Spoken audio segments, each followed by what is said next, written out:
Welcome to This Month in Type 1 Research. Please check the description for the original sources, and all content is general in nature and should not be considered medical advice.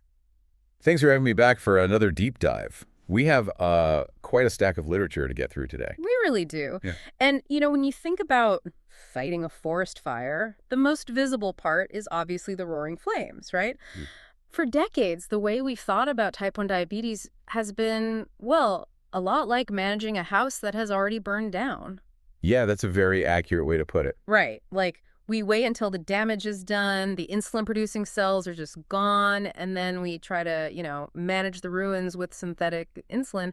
But what if we could find the smoldering embers underground months or even years That's before right. the smoke ever breaches the surface? Well, that's exactly the shift we're seeing. We are in the middle of a massive transition right now in the literature from reactive management to proactive prediction. Okay, let's unpack this, because this is huge. It is. I mean, type 1 is no longer being viewed as just a simple insulin deficiency.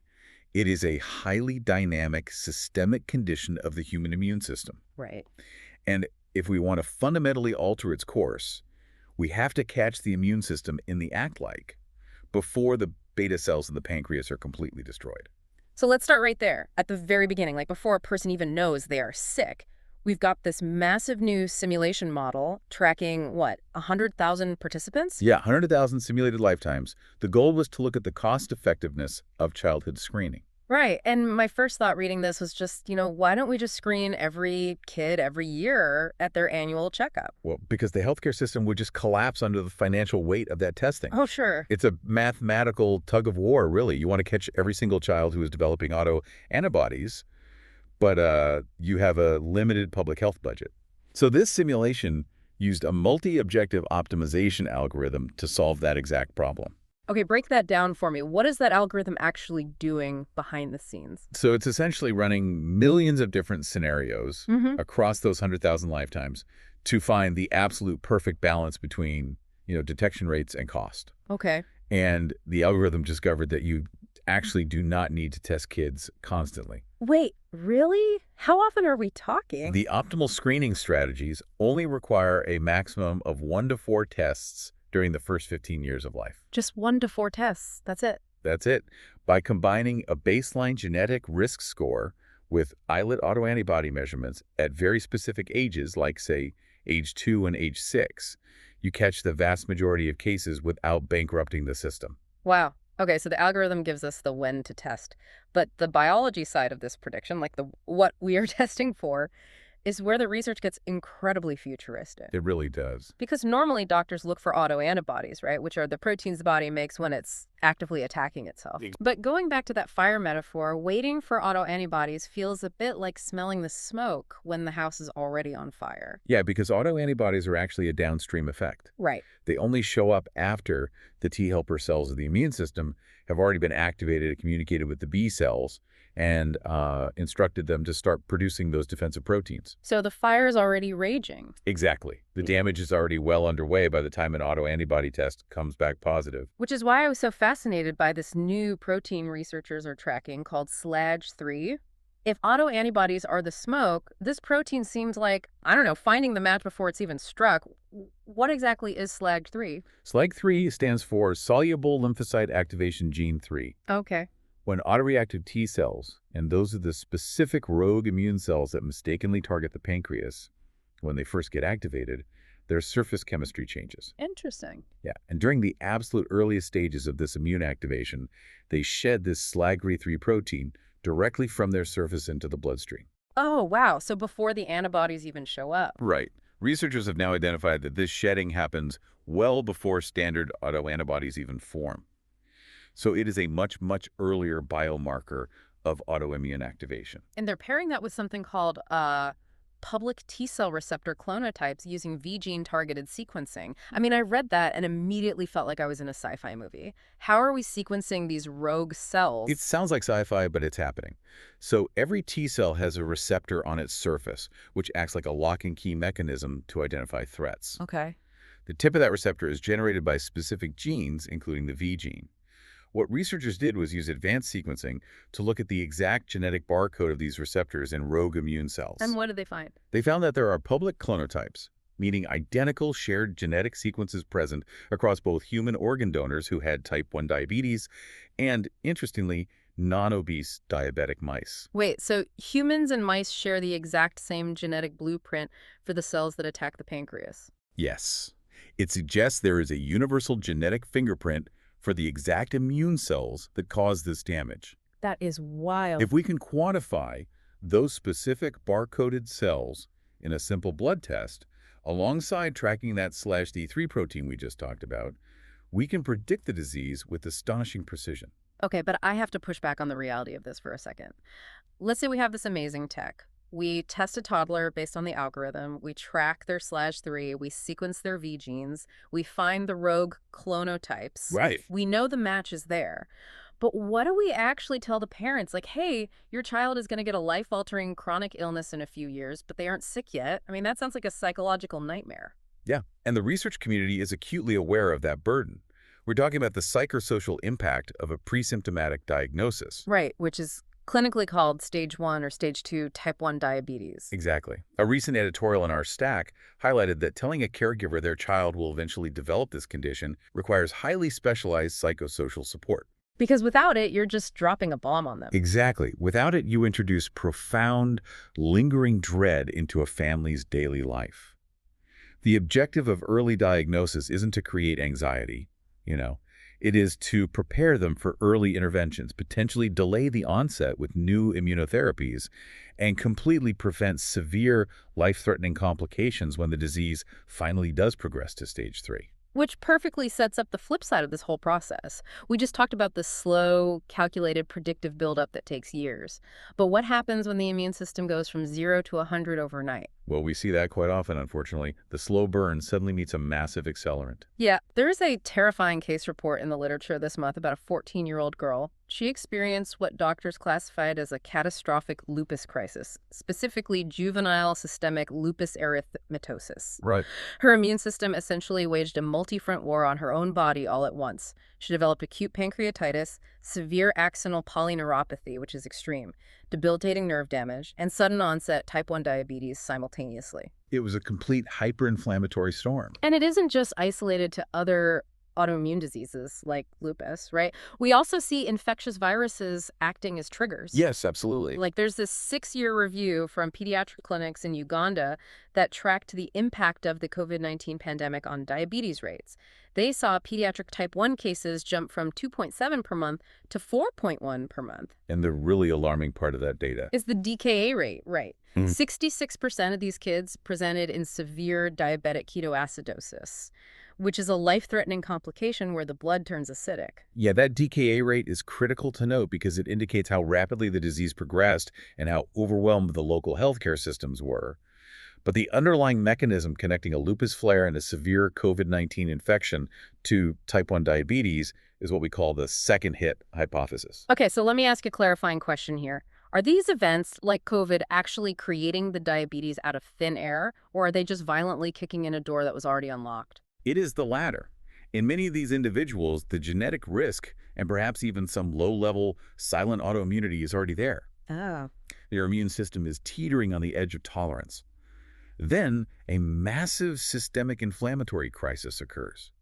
When the body is fighting a severe virus like COVID-19 or undergoing a lupus crisis, it floods the system with inflammatory cytokines. Just total chaos in the body. Right. This systemic inflammation upregulates co-stimulatory molecules on the body's tissues. Cool. It basically shatters the delicate boundaries between systemic immunity and organ-specific autoimmunity. Wow. The collateral damage overwhelms the pancreas, exposing and rapidly accelerating that latent vulnerability. So the house was already structurally compromised, and the virus was the earthquake that finally brought it down? Exactly. And once that beta cell destruction happens and insulin production stops, patients immediately have to rely on technology to survive.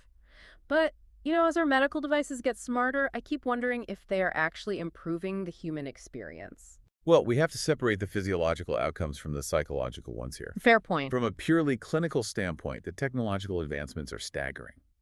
Take automated insulin delivery, or AID systems, where a continuous glucose monitor talks directly to an insulin pump algorithm to automatically adjust dosing. Right. A recent study compared AID users to people managing the disease with multiple daily injections.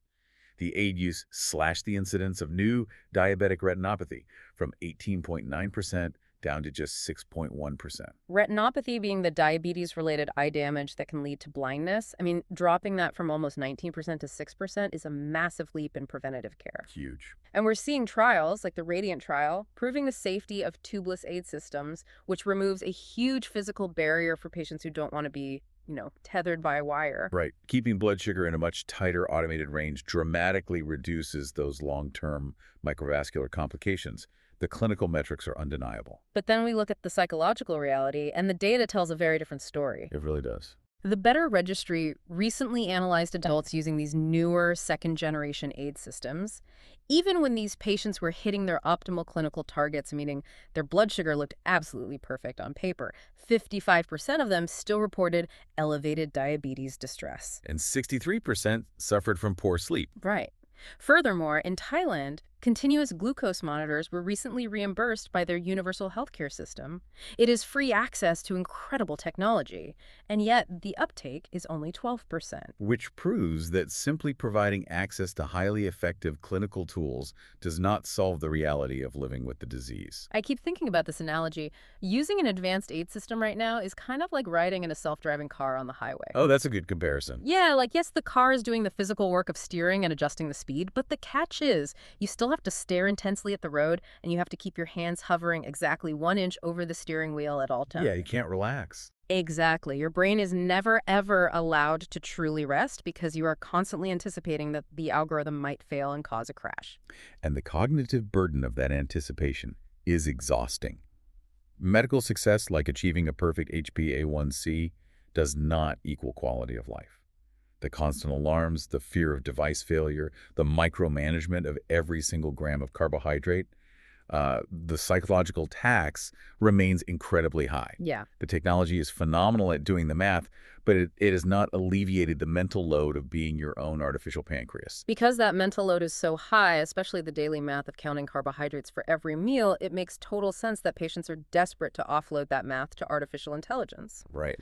Which brings us to a new study testing ChatGPT-4's ability to estimate carbohydrates just from analyzing pictures of meals. Offloading the visual estimations to a smartphone seems like the next logical step. It sounds like magic. Snap a photo of your plate, let the AI tell you exactly how much insulin to dose.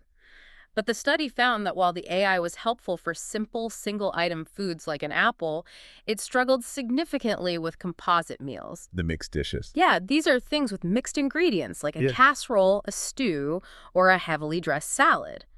The AI couldn't see the hidden sugars in the sauce or accurately gauge the dense ratio of pasta underneath the vegetables. And that introduces a profound clinical risk. The biology of a mixed meal isn't a simple math equation. Right. If an AI hallucinates or inaccurately guesses the carbohydrate count, and a patient doses a large amount of synthetic insulin based on that guess, they could easily be pushed into severe, life-threatening hypoglycemia. Exactly. I mean, if an AI miscalculates a math equation for a homework assignment, you get a bad grade.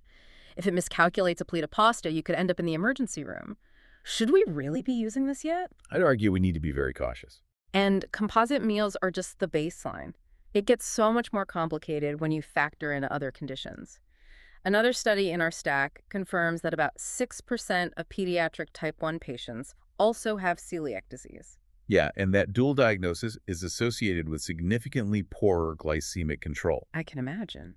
The dietary restrictions required to manage both a severe autoimmune reaction to gluten and the precise carbohydrate counting required for type 1 are just overwhelmingly complex.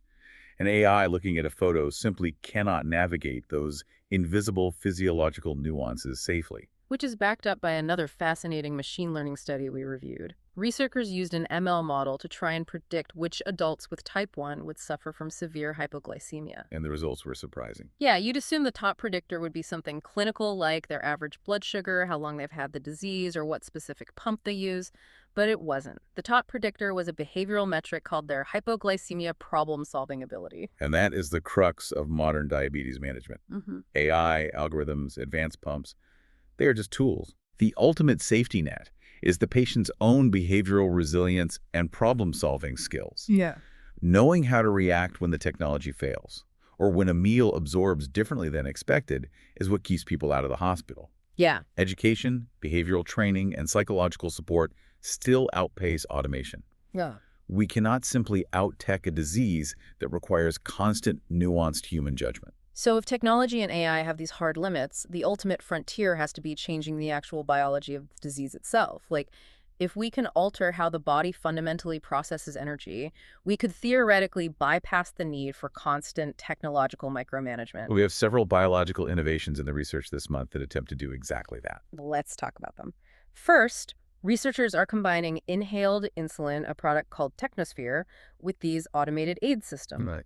Because inhaled insulin enters the bloodstream through the lung so rapidly, it can quickly knock down. It acts much faster than subcutaneous insulin. But I want to look beyond insulin entirely. There is an experimental pig model study that absolutely blew my mind. Researchers used magnetic compression to perform a partial duodenoileal diversion. Yeah, it is a surgical approach to essentially rewire the metabolic signaling of the gut, entirely independent of the pancreas. But wait, how do magnets actually bypass an intestine? It is a brilliant sutureless technique. Surgeons place one magnet inside a specific loop of the upper intestine and another magnet in an adjacent loop further down the digestive tract. Okay. The magnets strongly attract each other, pinching the intestinal tissue tightly between them.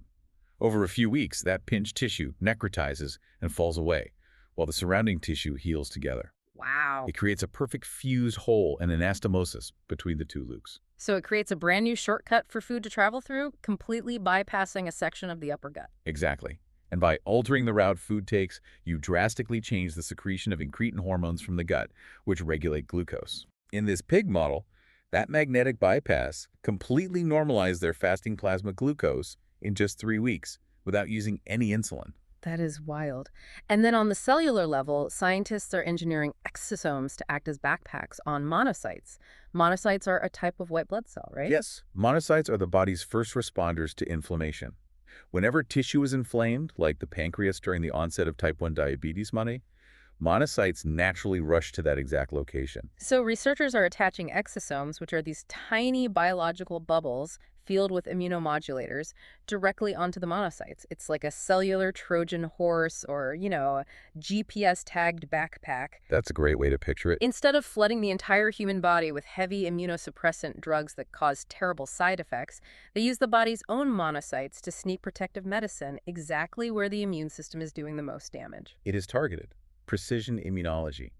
But we must consider how these biological and technological breakthroughs translate to the real world, globally. Which brings us to a really counterintuitive global study.